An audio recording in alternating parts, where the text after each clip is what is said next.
Welcome to The Laws of Style, featuring conversations on creativity, fashion, and the law from the leading edge of our economy and culture. Hosted by noted fashion lawyer Douglas Hand. Hello.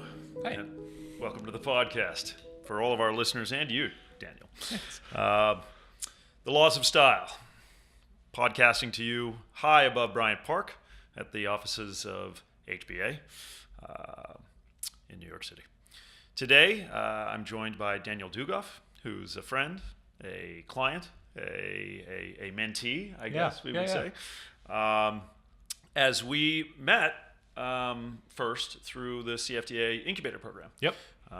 Where you were selected and you were in that program for a couple of years. Yeah. I guess maybe backing up, tell us a little bit about your your career, your education, and leading into your design, both with DuGoff, which is your menswear brand, and the more recently created HOMOCO, which is your swimwear line. Yep. Thanks for having me. Yeah. Thanks for coming in. Good to see you. Nice haircut. Thanks.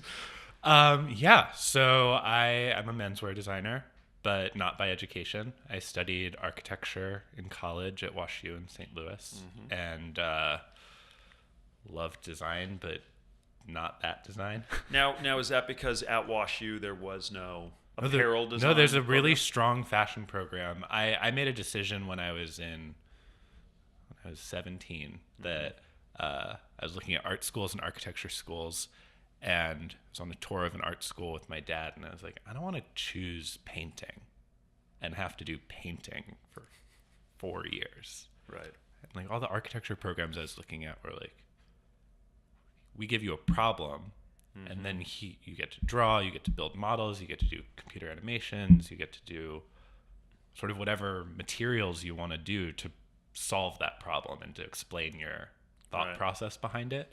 And the more I looked into it, the more I sort of realized that architecture school is like the liberal arts of design school. You're thinking about the hinges and the doorknobs, and you're also thinking about like city master plans and like the bus schedule to get somebody from one side of the city the urban planning element, which just like, nicely bleeds into some of the other liberal arts, you know, social studies, and then on top of that, WashU was a great place to do that because it was a 4-year studio program, but also in a liberal arts college. So I took history and math and science, and I was lucky that I got to.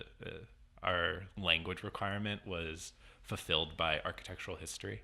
Really? So I didn't have to take a language. I didn't know architectural history was a language. But I guess it got us out of some liberal arts. So you can tell us what those things that most people call rotundras or whatever. You know exactly. I may have been able to in the past. Gotcha. Yeah. Gotcha. So it was a great education, and towards the end of it, I realized what I realized when I was 17, that I didn't want to be an architect, that I wanted to work in design, and that I was really interested in fashion, and I'd always been looking at fashion as references for what I was doing in architecture school and for my projects, and just sort of naively wrote letters to a couple designers that I liked, and ended up with some interviews for some internships. And was that in St. Louis or New York? No, it was in New York, and I'd always planned to move to New York after graduation, and moved here 2 weeks after graduation, started interning for a women's brand and a men's brand because I wanted to see the difference. And they were very different, and really liked the menswear brand I was working for, and stayed there for a year or so. Ended up meeting somebody who worked at Marc Jacobs, and ended up working at Marc Jacobs for 2.5 years. And then on the menswear side, or on menswear, I was a men's tech designer, which is like, explain that for our listeners who may not know so what that means.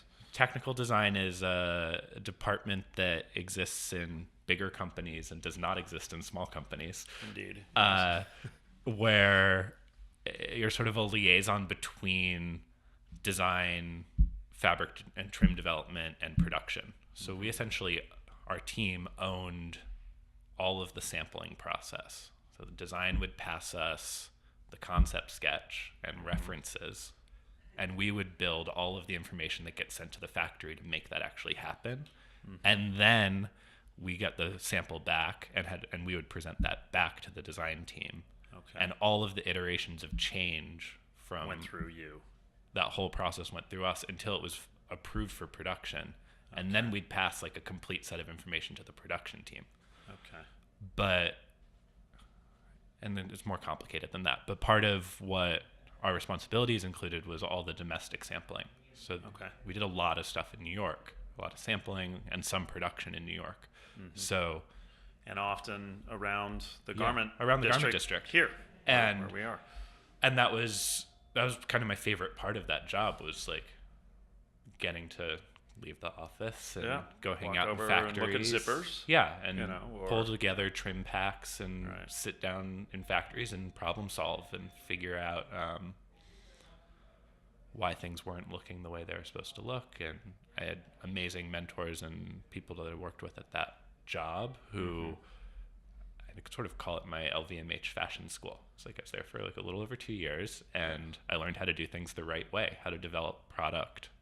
And you could feel that within the Marc Jacobs organization, that there was this wizened old uncle that was supportive in LVMH. That was a I was coming from small brands where we sometimes made a sample, like a proto sample, before we did the runway sample, like maybe. Right. But at Marc, there was resources, and we could do things. We could fit on a model. We weren't fitting on the designer in a mirror. Like there was, it was a proper organization. Yeah. And as towards the 2-year mark, I kind of was like, this is great. I've learned a lot, but I want to be a designer. I want to run a company. I want to be involved in bigger decisions. Mm-hmm. And while this job of liaising between teams was great, there were like bigger structural problems that I could see, and like that portion of that brand doesn't exist anymore. There are bigger problems that I could see as a 24-year-old that I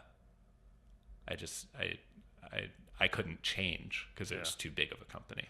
So at 24, with several years at that point of relevant experience, a little bit of time, you launched DuGoff. It was kind of an accident. Really? Yeah. Okay. So I didn't have a fashion portfolio. Okay. So I started putting together a fashion portfolio, and I didn't know what a fashion portfolio looked like, and I would like ask my friends to see theirs, and like I didn't think they were that good. It was a bunch of clothes. Yeah, it's a bunch of clothes. It's a bunch of sketches. It's like a page with swatches of fabric, and it's like, I don't know. And so you put one together. So I put one together and started showing friends, and friends who were running showrooms and friends who were designers at other brands, and the feedback that I got was like, this is cool and nobody's doing this kind of stuff. You should make it. Yeah. I was like, how do I do that? And they're like, well, you go to the factories that you're working with. You knew a part of that. I knew how to like make it, but I didn't know how to like make it. Like fund big picture. Fund the making of it, which is definitely the big, the starting point of that problem to have. And then the problem at the end, selling it. But you'd seen that part a little bit. So describe it. I mean, how the line still exists. And I personally have several suits that you have created, which I always love, and I get really, really great comments on. I apologize for not today. I had. Well, it's Fashion Week. You have a lot of commitments. Well, it's not only that. I had a proper. I won't say who the client is, but it's a public company. And there's a certain expectation for your lawyer that, and I'm not going to misdescribe the DuGoff line. No, but there's no gray flannel in that line, which is what I'm wearing today. So DuGoff always had the same base idea that's always been like. There's never been a concise way to explain it, but I think the easiest way to explain it was I really loved a lot of European menswear brands, and not the tailored brands, but like the designer menswear brands. But I felt like when I'd go into Bergdorf or into Barney's and like think about like how would I wear this in my life, it felt like I was wearing theater clothing. Okay. And what I loved was the fabrication and the fabrics, and then there was always some detail or some fit or cut that was like saying too much. And what I wanted to do was to create like an American ease with those fine fabrics. And part of that was not taking the American ease. Part of that is not taking itself too seriously and using color and using print and details that make it and never funny, but kind of witty. Yeah. No, And- they're definitely a nod to just irreverence. Yeah. And it's, that was also just, like the hardest part of the brand is that like, it's trying to sit in an in-between place between European tailored and American leisure. Yeah. And the first collection was super small. I had some friends make patterns for me in their basements. Like it was like we like chewing gum and chicken wire. Yeah. We like really scrapped it together. And then I talked my way into a trade show. Okay. Somehow. Yeah. And it was it Magic? Man. Oh, right. Yeah, I talked myself into the Man show. I remember seeing you at Javits. And it was I got two accounts, and it was like, all right, now I have to. Okay, I sampled this. Right.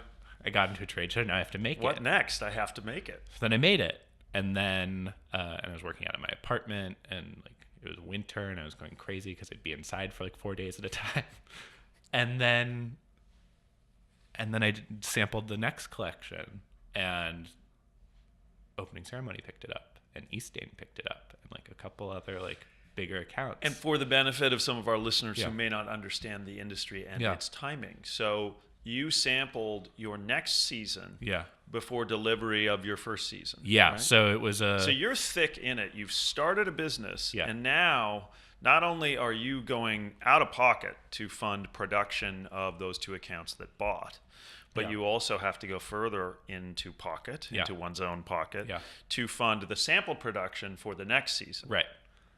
So it's 2 collections a year, and essentially, each collection delivers within a month of showing the next collection. Right. So And how many collections were produced on the men's side at Marc Jacobs?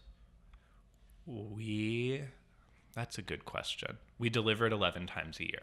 Okay. We delivered every month except for January. Yeah. It was shown, I think it was only shown twice a year, Right. but we would also develop a runway capsule on top of the main collection because the men's schedule was 2 months ahead of the women's schedule. Right. So we would design men's, and then a month or two later, the women's team would decide what runway was going to look like. And then a month later, we would have to develop a men's collection that sat both with what we'd previously developed and with women's. So it was just like all this development for. Yeah. Well, and you know, it's you think of the job of Marc Jacobs himself, Yeah. right? Who's on top of all of that, Yeah. and is looking at all of that, and you know, it's shocking that there's not more schizophrenia in the industry because you have so many balls. Yeah, in the air. and it's so much product, and it's so many factories, and it's so much. It's just like it was crazy, and DuGoff quickly became a logistical. It was never a nightmare. I love it, but like it was. My job was not a designer. My job was operations. Right. And I asked for that. And you did. And I'm good at it. And I think you saw it coming. Yeah. But it was also like I could fund season to season and make that happen, but I could never fund building a team. And I was building everything. In other words, investing beyond just what you individually were capable of. Yeah. So it was like one season would help with development for the next season, and I could always figure out how to finance the production to cover the next thing, and I would get a freelance job on top of it and consult for a brand for a couple months and put that money into it. But that growth and the way the wholesale market at the time I was doing it was growing was like, it was never quite getting it. Yeah. Well, so you were selected as one of the CFDA incubator designers. Yep. Tell us about that process and the incubator itself, Yeah. and how that helped. How at times maybe that was not a hindrance, but also some of the challenges that any incubator. Well, faces. it's a really unique incubator program because people think of incubators and accelerators as like quick, but fashion isn't quick. Microwave. Yeah, it's like you go to Silicon Valley for 6 weeks and like learn something and meet 100 people, and then you're incubated, and then the chick emerges from the shell. The CFDA incubator program was a 2-year business development program, and it's a different model, and it makes sense in 2 years. Like what you start is barely in stores at the end. Right. Well, and the CFDA is a nonprofit industry association. Right. So unlike a more sort of venture-backed incubator where there's really a mandate to get the chick out of the shell, sorry for that analogy, but I remember incubators back in the 70s when the chicks would hatch. In kindergarten. Right. The CFDA's mandate was more, a sustainable growth. Exactly. A path that might be, hey, we want to create $1 billion brand, or a path that might be, I want to create a sustainable, and here read not environmentally necessarily, but just a financially sustainable brand that throws off enough money for me to live on. Exactly. And when I got into the incubator, my vision of what it was going to be was like, oh my God, I'm going to get to Barney's and Bergdorf's and Neiman's and Bloomingdale's, and like, this is going to be huge. And the first season in the incubator was the first time that DuGoff wholesale sales plateaued. I was like, oh. And like all my friends at the trade shows that had other small menswear brands like weren't showing. Mm-hmm. And like brands were going out of business. Wholesale brands were going out of business or scaling back. And it quickly became clear that what the incubator was going to be was an opportunity to sit down and talk with industry leaders about what's going on with wholesale and what the opportunities are now. Mm-hmm. And once I wrapped my brain around that and changed what I was trying to get out of the incubator, it was a huge opportunity. I could say that I was in the incubator and sit down with anyone. Right. And the access to not only famous names that we could list names, but the people behind them, mm-hmm. the people that are making the business decisions every day. Yeah. It was amazing. Also, so frustrating because you talk to CFOs, COOs of companies, and they say, well, this is how you solve that. And then you meet with them 6 weeks later and they're like, so how did you solve it? And I'm like, I'm one person. Right. Like, I don't have... Right. Well, and wasn't most of those answers, many of those answers, this is how you solve that. If you got to the root of where that answer, had to come from, it was more money. Yeah, right? It was always more money. It was outside investment. It was moving away from wholesale and building direct to consumer, either through physical retail or online. Mm-hmm.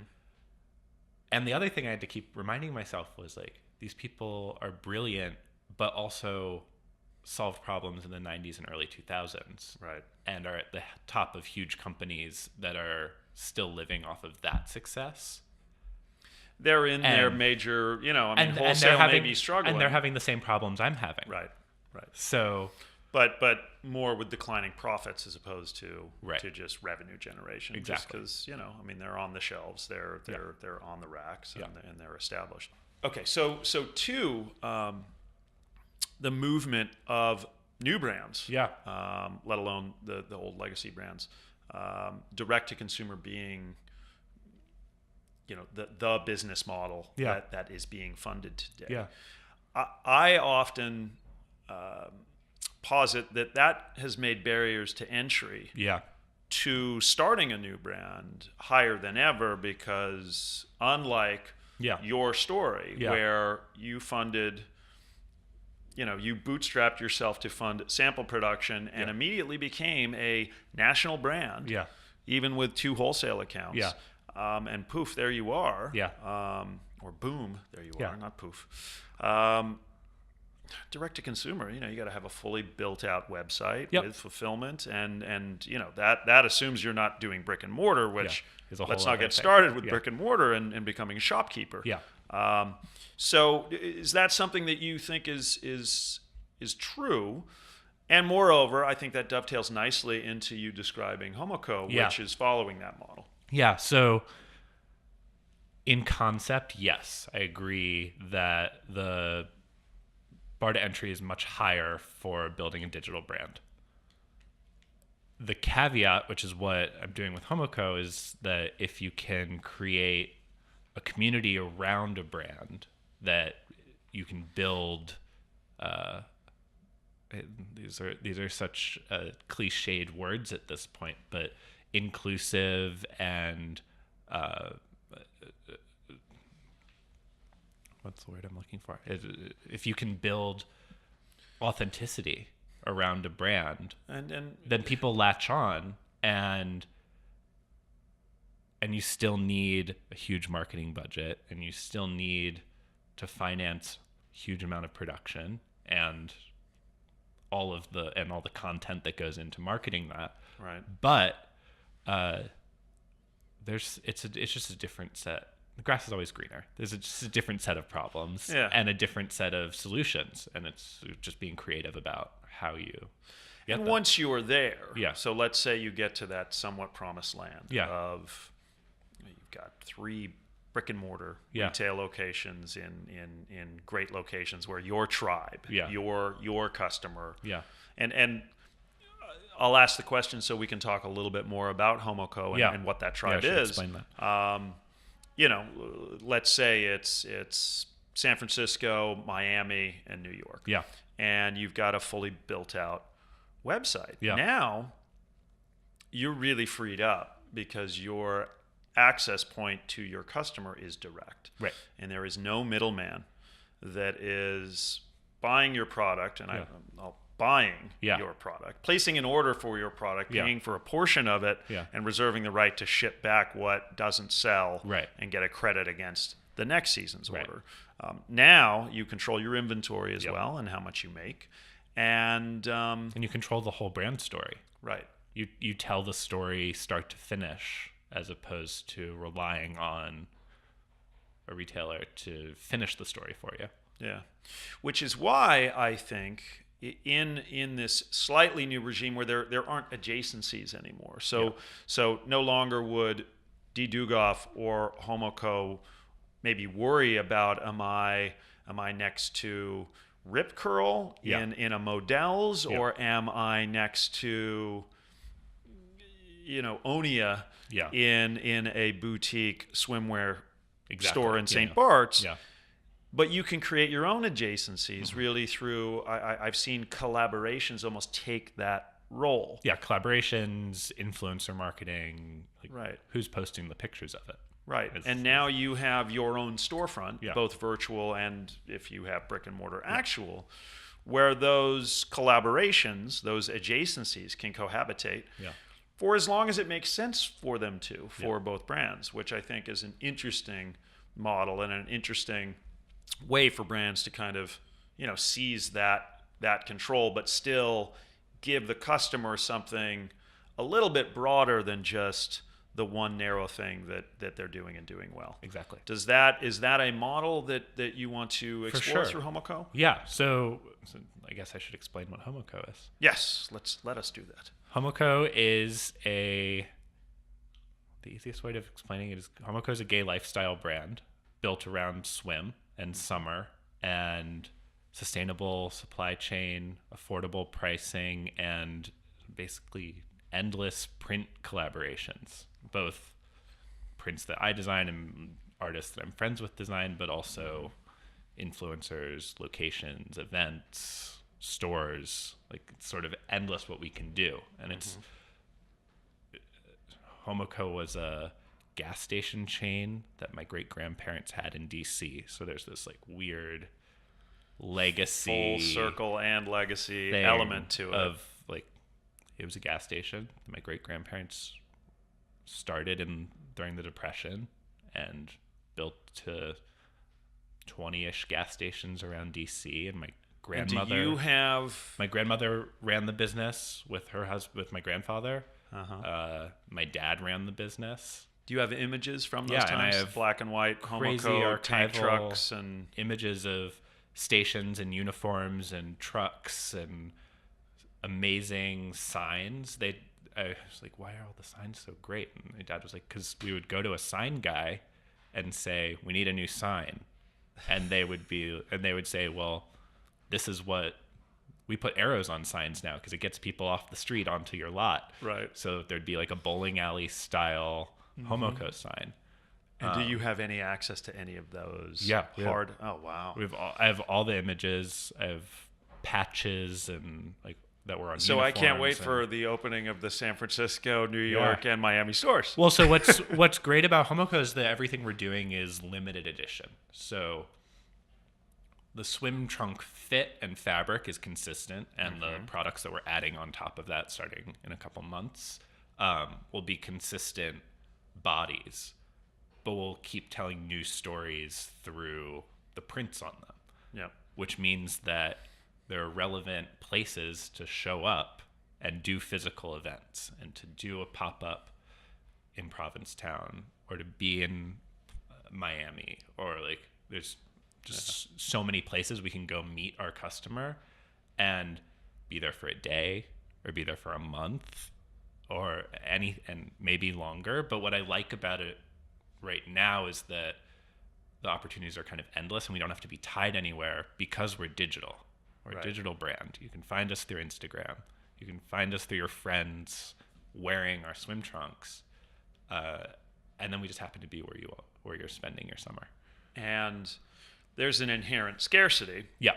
in drops like that. Yeah. And I'm meaningfully using the word drop because it sounds very much like what the fastest growing segment of the fashion industry has been for years now, which is sneakers. Yep.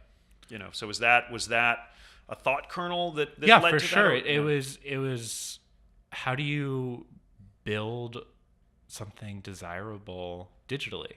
Mm-hmm. And the problem with selling a collection through Instagram is that you have the same stuff for 6 months. Right. And after you show it once, it's kind of done.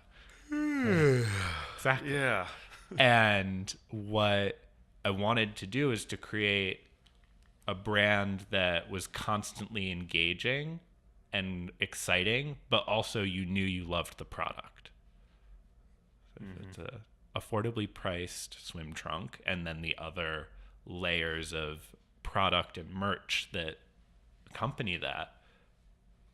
It's you love the product, and now it's your favorite illustrator on that swim trunk, and you're going away and next you can't weekend. wait for the next drop. Yeah.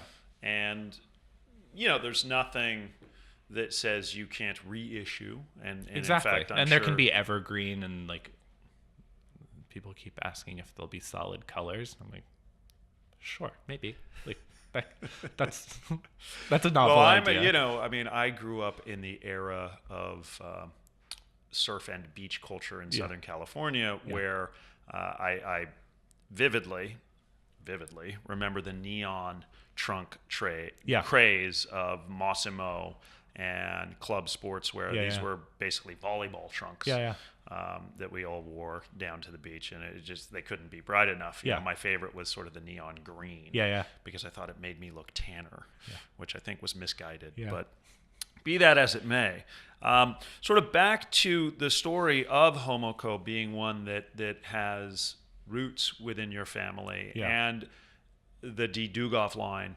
which my name is your name. Was there thought behind starting with an eponymous brand, and then further having another brand, distinct product category, but also tied to your family? Is there? Well, the roots of HOMOCO were actually going to be a product category within DuGoff.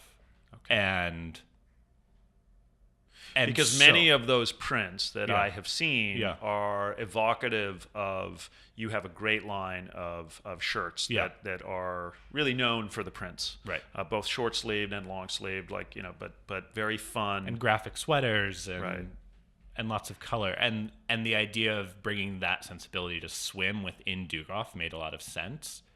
But as I started developing the product and the price and the sustainability story and really wanting to live this authentically queer lifestyle that was part of DuGoff, but never overtly because of the price point and because of not wanting to offend anybody.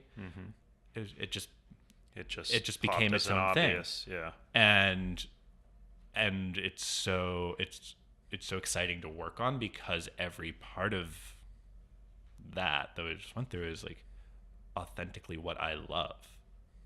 And it's to kind of just be like, this is the brand, and you either get it and love it and want to be a part of this, or it's not for you. And like, sure, there's a million other places you can go, and like, that's fine. Like, we don't have to be everything to everyone. Right, for sure. Are there brands that have a similar sensibility with respect to the customer that you're going after? Yeah. And obviously, I mean, I down in Tulum recently wore your trunks often because I like the cut, and we'll get into to your approach to the design. Yeah. But as far as that market segment, well, there's always been a range of brands that are sort of like prestige gay brands, and every summer you go to Fire Island and like, they're wearing this brand this summer, and we're wearing this brand the next summer, and they have a pop-up in the Pines or in Provincetown or in Palm Springs.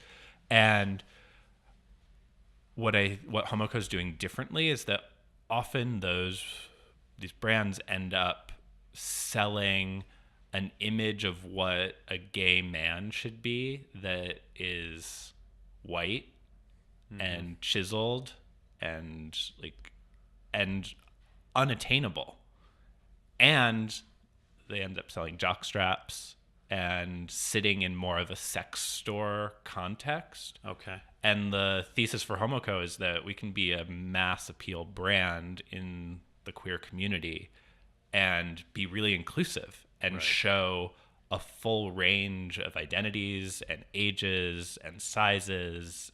And your store doesn't need to be next to Rawhide in Right. Chelsea. Right. Yeah. And there's nothing wrong with that. And like, happily will sell wherever it makes sense to sell and tell a story. But that a product for gay people doesn't need to say that it's gay on it.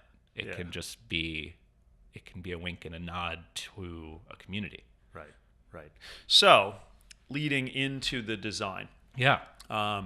And for our listeners, there's nothing prototypically gay about the design. No, not that it's a short swim trunk. Yeah. So how did you arrive at that length? Sort of where does it sit? Yeah. Will there be are there differentiations within it? Yeah. And so the launch trunk, the first trunk that we came out with, is a 3 3/4 inch inseam trunk, which is shorter than most, but the body isn't super tight, so it's not dripping in sex, but it shows a lot of leg. Yeah. And it's this in between of being really comfortable to wear, and this fabric has stretch in it, and it's an elastic waistband, so it's super comfortable to sit on the beach. And it's super light. It's got a very light feel to it, quick dry. Yeah. It's a very comfortable trunk. Yeah. And the idea is it's a good product. Yeah. You want to wear it. Yeah. And you know that when you buy the next one, it's going to be as good. It's the same product in a new print. Right. And of course, as the brand grows, there'll be a million new product categories, and we'll introduce. We have to do a brief. We have to do a longer trunk. We'll do different waistband configurations, like anything outside of swim absolutely that you would tackle. Yeah, beach and swim is the place to start because the queer community has this long history of inclusive destinations that we go to be our authentic selves. And I feel super fortunate that I get to be my authentic self all year round, but not everybody has that privilege. Right. And to build a brand that lives in the space of inclusive summer and to broaden that out is where we're starting. Great. Well, pivoting a little bit. Yeah. So in my book, The Laws of Style, I lay down a lot of laws about really how white-collar professionals are best advised to present themselves sartorially, particularly in this age of business casualization. And, as a lawyer, I think there's a certain expectation for how I should look, and that's reflected best in tailored clothing. Yep. For sure. I like my lawyers to wear. Yeah, I think it's, it's at least the men, and I think for women, tailored clothing also, carries quite a degree of weight. My mom's a lawyer, and the amount of time I spent when I was growing up at department stores with her trying to find business appropriate suits for Still women a struggle for women. Yeah. And then her favorite brands would always go out of business, and it is tough.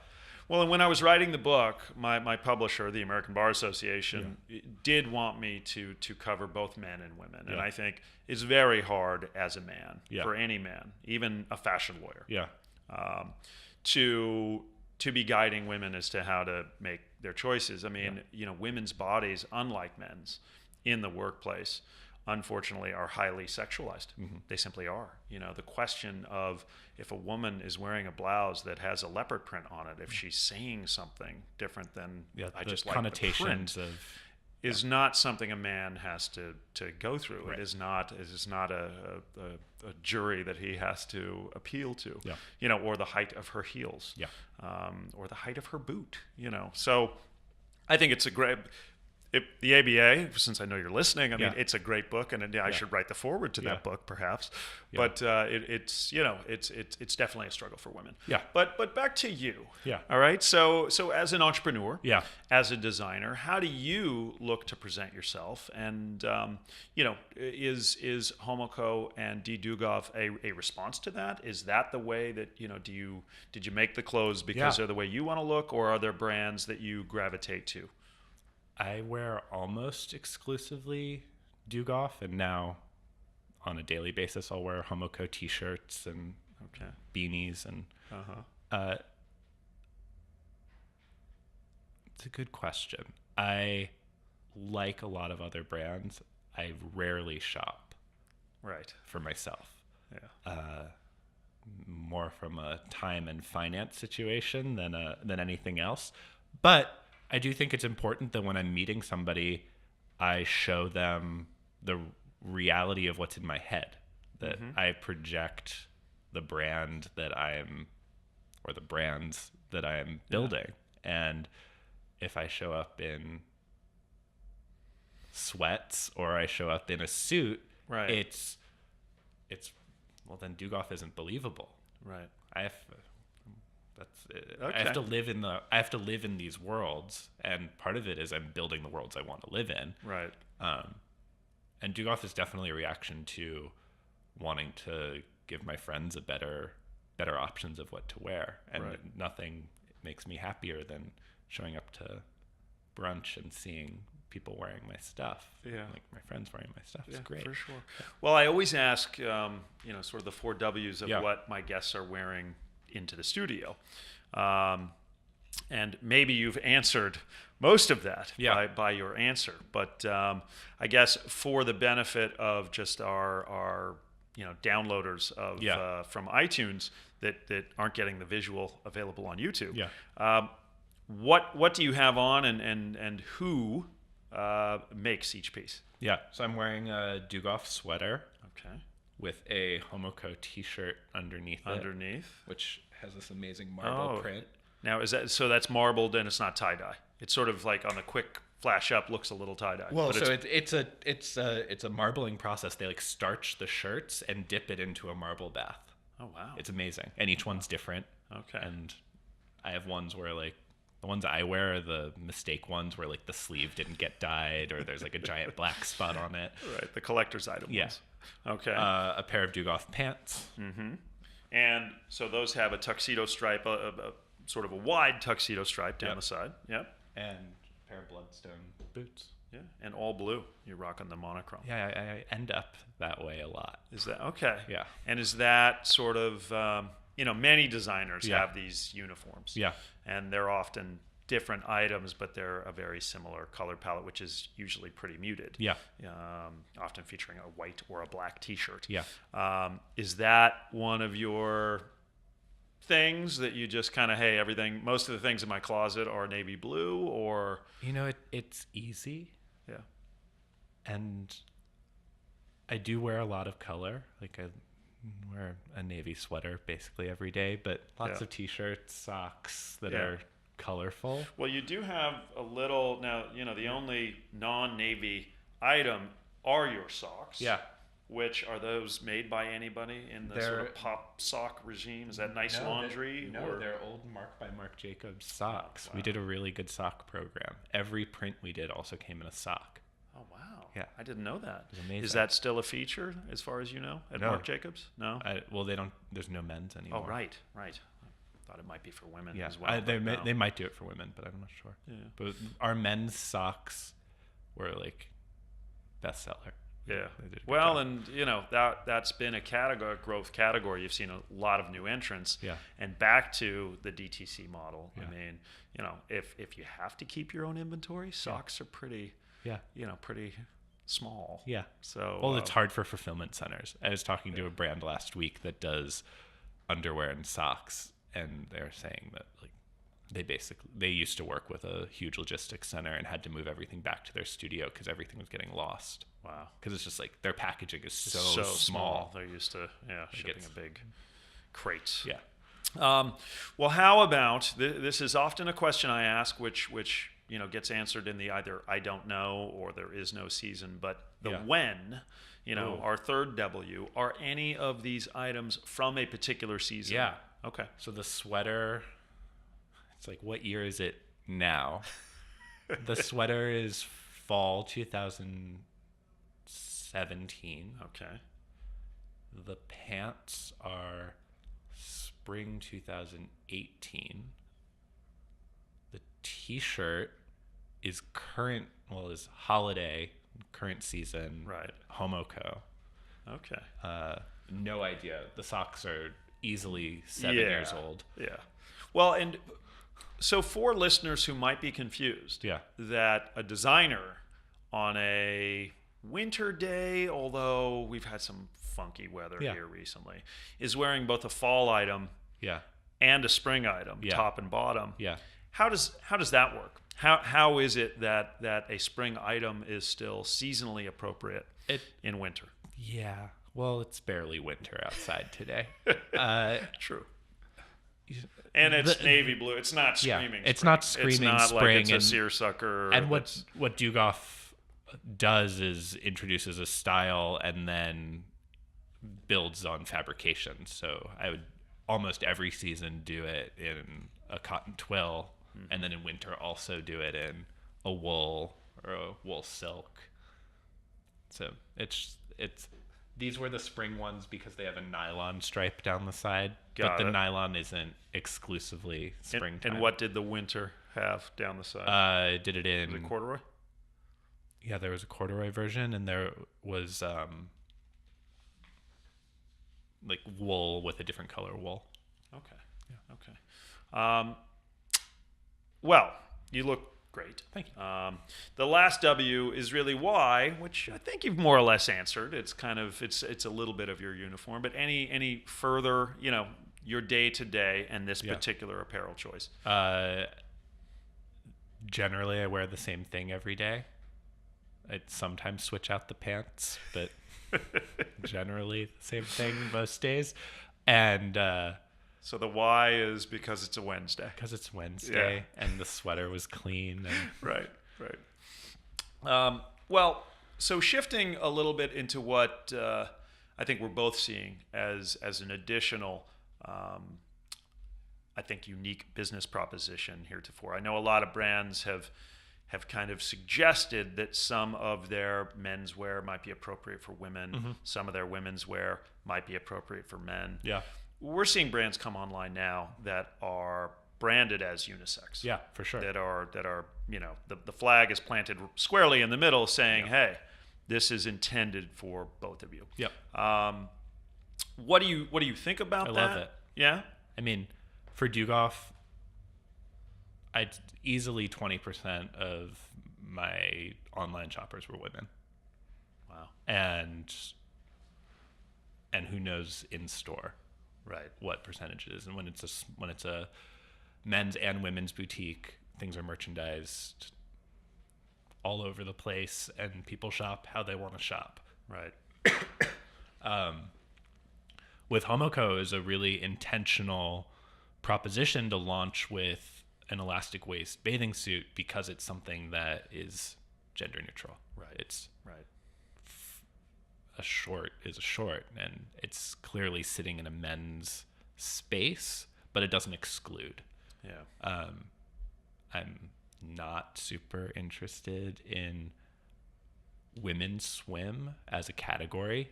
It honestly terrifies me. It's like one of the most fraught things a woman buys. It's underwear that you wear in public, right. And it's incredibly hard to get right. And right now, that's not in the expansion plans for HOMOCO. But what I do love is making products that you love because you love them, not because they're gendered a certain way. Yeah, yeah. Well, and many of the prints, they certainly are bright. They certainly, for many women's wardrobes, they could pair nicely. Yeah. Maybe, she can throw that over her slightly uncomfortable and tight-fitting bathing suit. Exactly. So it's like when you're going into town for lunch, you put a trunk on. Maybe you wear a trunk and a bikini top. Yeah. Maybe I have friends who wear them as gym shorts. Right. Why not? Right. Do you think, in terms of the unisex offerings, any challenges at retail for them, just given that the more traditional model would include a menswear buyer for a retail store and a women's wear buyer, and, at least to date, doesn't include a unisex buyer? So I feel like it often ends up in the men's section, which is a shame because the men's budgets are always much smaller than the women's budgets. That's so then a good point. But I was just reading in WWD about men's only brands where they're making exclusive women's sizes, and that was always a big thing with Band of Outsiders before they launched women's, was so many women were buying it. It's opportunity, and we'll see how it shakes out in physical retail, but I think people are buying what they want to buy and wearing sort of. There aren't any rules. Yeah, and maybe what gets lost a little bit, I certainly think there are women for whom it's a point of differentiation, or has been, that they kind of shop a men's department, right? And maybe they love that old Band of Outsiders at this point dress shirt, and they were kind of known for that. That was their little nod to I'm a little different and I have my own style. For men, maybe less so, although I've been known to shop certain women's departments. Like I got a great pair of Phillip Lim parachute pants that were in the women's department, and I was just like, I gotta have these if I can find them that fit. And I, in a way, did that because I knew that was going to be something that not many people would have. Be the only Certainly guy, not in legal circles, but you'd be the only guy at Fashion Week wearing those. Right, pants. even in my hashtag menswear circles, it would stand out a bit. But they were very muted, military. They had a, and they're probably from a vintage men's army pant. That absolutely that was where he started from. What was interesting about him is he sort of lined the pockets with like a bright blue satin that had little paisleys in it, and it was just such an unexpected pop in a military green pant. I liked that. But where was I going with this? God, I start talking about my own pants and I lose my train of thought. So the unisex offerings, Yeah. in a way kind of strip that buyer who's looking for a particular distinction of that distinction. Yeah. And so that may be a challenge that they face as well. Do you think there's anything to that, or is that, brand is brand and there's so much more that is positive and inclusive about a unisex offering that is for people? Right. I think that it's a tough question. I think what's exciting about it is that it takes away the stigma of buying something that isn't for you. Yeah. But maybe also that dulls it a little bit, that you're breaking a rule. And in a way, you look at someone who's in their 20s. Yeah. I don't think they really feel a stigma, at least here in New York. It's easy for us to say that kid who's in Phoenix, Arizona maybe does, right? If he is in a women's department. But maybe I think less so. Yeah. But certainly for older customers, you wouldn't find my father, at least, shopping a women's wear. Like, you simply wouldn't do it. But there's stories of rock stars wearing women's jeans because it made their butts look better. Right. And between David Bowie and Mick Jagger, like, you want to talk style icons, those are two great ones. Let's see. I think last question, just because we're running low on time. Yeah. Influencers, have gotten expensive. But it's often put forward really in the age of the influencer with, you see Rihanna is now being backed by LVMH, to start a brand.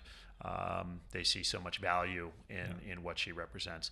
Do you think we're in just a spike of the age of the influencer? And I'll let you bifurcate a little bit. Rihanna is a massive star versus an influencer who might have just a very narrow niche. Like, I sat next to a woman last summer who described herself, and I couldn't help but chuckle, as a rosé influencer. But, that was her. Yeah, exactly. So do you think the age of the influencer is just going to be a small period of time? No, I think it's fundamentally changed how you access talent, and it's democratized who has influence. It's somebody with 2,000 followers can tell their friends what's great, and change their mind. Yeah. And the fact that can be done on a huge scale with Rihanna or Kardashian, but also on a super small scale with somebody in a small town who is doing something really creative with their social media. And maybe it means that the talent agencies have no power in this anymore. The middlemen have gotten a bit kicked. You do see some agencies coming online that represent what are now labeled as micro influencers. But I was also sitting at a restaurant next to somebody who was running one of the biggest modeling agencies in New York, and he was talking about how they're changing their strategy to be events focused. Their way of coping with this is to build experience because they can't manage the talent. Yeah. It's always been a difficult job to manage other human beings and derive your income from that. And it can get a little dirty. Indeed. To say the least. But and dealing with and setting up partnerships with influencers is hard, and there's no baseline for what's free, what's paid, what's gifted, what's legal, what's not there legal. Is a disclosure requirement. Yeah, absolutely. For paid advertisings, it's it's essentially to not defraud consumers who are out there. It's a consumer protection component. It's hard to enforce, right? But brands are best advised to comply with it. And most large influencers know about it and do comply with it. We advise on it a lot. For sure. It's more out it's there. A growing and concerning yeah. problem. But you're also seeing more and more of these micro influencers. I'll just continue to use that term because that following of 2,000, 5,000, 12,000, yeah, when you really do parse through it, yeah, is a much more engaged Absolutely. I'd much rather work with somebody who, when they post a great photo of themselves, is getting 1,000 likes out of their 2,000 followers, right? as opposed to somebody who has 100,000 followers and gets 600 likes. Yeah. It's like, Yeah. it makes 450 way of more which sense. are little bots just Right. immediately. Yeah. I want somebody who's actually engaged with their followers and is building community and is building awareness and doing cool things. And that's who's supporting HOMOCO, which is cool. It's like, that's who our followers are. Well, Daniel, that's a wrap. Thanks. Great chat. Yeah. For your efforts and pains, you'll receive a copy of The Laws of Style. Thank you. Maybe another one. Yeah, I'm not it's sure. my second. Yeah. Beautiful. And you are mentioned in the book, I think, somewhere in terms of business casual. But thanks for coming in. Yeah. And listeners, you too can obtain a copy of The Laws of Style by either searching Laws of Style and Douglas Hand on Amazon or my publisher's website, the American Bar Association. Follow me on Hand of the Law on Instagram and Twitter. And Daniel, you may have several handles at this point with Yes. the two brands. So DuGoff is DDUGOFF on Instagram, and HOMOCO is HOMOCO.co on Instagram, and that's also our URL. Okay, great. Thanks everybody for listening. Bye now. You've been listening to The Laws of Style with Douglas Hand. For more information, go to our website at www.hballp.com. And you can also follow us on Instagram and Twitter at Hand of the Law. Thank you for tuning in, and stay stylish.